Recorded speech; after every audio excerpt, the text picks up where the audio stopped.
Tenderi për të dhënë me koncesion mirëmbajtjen e rrugës së Kombit është veshur me hije dyshimi për paracaktimin e fituesit. Dy kompanitë që paraqitën oferta në tenderin e dytë janë konsorciumi turk Vendeka Bilgi dhe ai shqiptar Katalis dhe Salilari. Burime konfidenciale bëjnë me dije se oferta e konsorciumit shqiptar është 5 milionë euro, ndërsa e grupimit turk 5.6. Nisur edhe nga dështimi që pati tenderi në fund të vitit që shkoi, Ministri i Transporteve Edmund Haxhinasto i konsideroi ofertat si shumë të larta dhe pa interes publik. Me këtë logjik, oferta më e ulët pritet të shpallet fituese. Por publikimi i ofertave në tenderin e parë duket se shërbeu si sinjalizim për kompanitë pjesëmarrëse në garën e dytë, të cilat paraqitën oferta 2 herë më të lira, edhe pse kriteret e ndryshuara nuk ishin as pak thelbësore. Ky fakt duket se kompromenton edhe përpjekjen e radhës së ministrisë për të finalizuar këtë tender.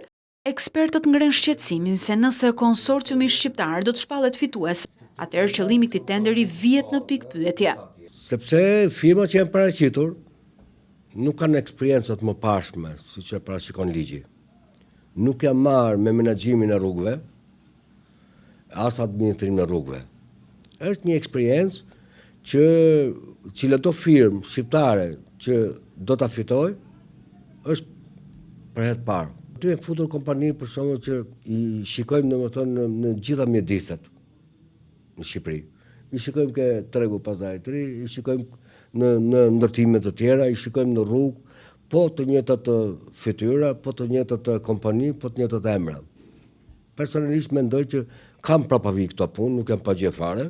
Kompania fituese do të mirëmbajë 60 kilometra rrugë nga Miloti në Morin për një periudhë 30 vjeçare, si dhe do të kryej një sër investimesh. Për ekspertët, ky afat është shumë i papranueshëm, pasi rrezikojmë të përfundojmë si koncesioni i aeroportit. Do të ishte normale, domethënë që qeveria të vendoste një afat tjetër, jo më shumë se 10 vjet maksimalja, sepse kemi eksperjenca shumë negative në koncesionimin e mjaft veprave e sektorëve të ekonomisë në Shqipëri. Kemi koncesionimin e minjerëve, kemi koncesionimin e terminalet të Rinasit. Kemi edhe mjaft koncesione të tjera të cilat duke u dhënë afate maksimale na kanë penalizuar në tarifat, siç është rasti me General Electricun, me Çezin edhe mjaft sektor të tjerë.